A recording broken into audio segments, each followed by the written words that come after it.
Hey everyone, I'm Dan from JazzComposersPresent.com, an online space where composers, musicians, and listeners come together to celebrate the music we love. I'm joined today by Erica Seguine, New York City-based composer, conductor, pianist, and educator. Erica co-leads the Erica Seguine Shon Baker Jazz Orchestra. Erica is here to talk to us today about how to use descriptive language to inspire your soloists. Thank you, Dan, and hello, composers. So today I would like to talk about using theatrical cues to guide soloists in your own compositions. So let's say you write this massive big band chart that tells an epic story. And next comes your soloist, and they see your written chord changes, and they decide to play lick number 169 out of their handy-dandy book of patterns. Sure, it'll sound awesome and amazing, but perhaps not do much to push your story forward. So when you write a composition, one thing you can do is take a cue from screenwriters and directors and write short dramatic descriptions to guide the soloist into telling your own story. So I used this technique extensively in one of my own compositions called Tangoing with Delusion, which will be released on our own Jazz Orchestra's upcoming album in early 2022. A lot of the music on the album actually deals with a lot of psychological themes, and Tangoing with Delusion, well, to put it precisely, is about a slow spiral into psychosis. When writing this piece, the idea was to have an alto saxophonist, in this case performed by Ben Kono, represent the mind chasing after subconscious desires that have absolutely no basis in reality, which is represented by one of our trumpet players, played by John Lake. There's constant back and forth until an ultimate break with reality and hence the eventual psychosis. So rather than having a traditional solo section with a single soloist, I decided to represent this dilemma by having the alto sax and trumpet alternate and feed upon each other, sort of like an homage to the old tenor battle. To further bring drama to the banner, I've used several verbal descriptions, much like the way a screenwriter or director may use words to guide the actors. Some of these words are like, for example, when the alto saxophonist begins his solo, delusional, wandering and desperately searching. And then he continues his searching until eventually the trumpet player representing the delusions comes in with his first statement.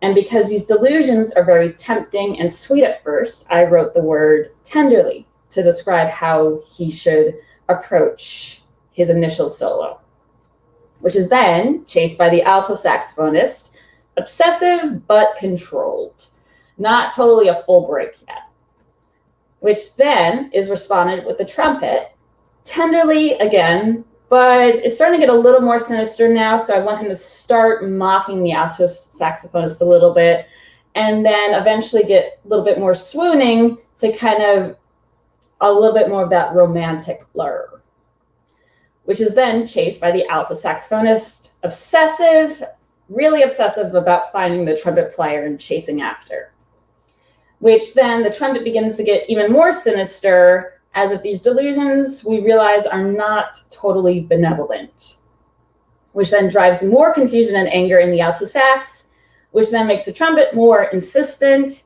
until after all the spiral, a few minutes after it all began, the alto sax is now in a psychotic state, while the trumpet player is mercilessly taunting the alto saxophonist, which, come to think of it, is kind of cruel.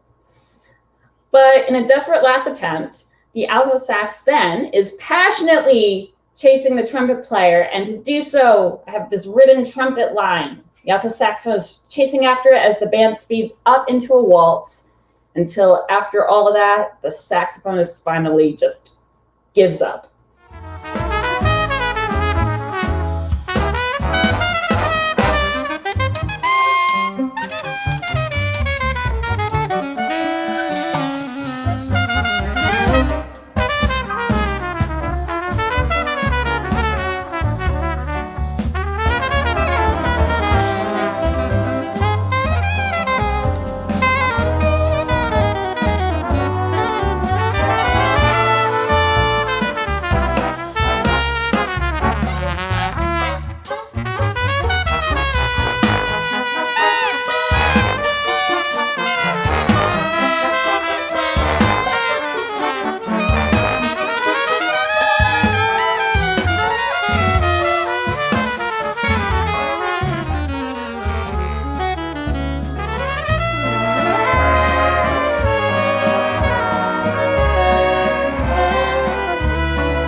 cues, the performers have a little bit of a better idea of not only knowing what's going on and what will happen, but kind of a better idea of how to pace themselves and kind of express themselves.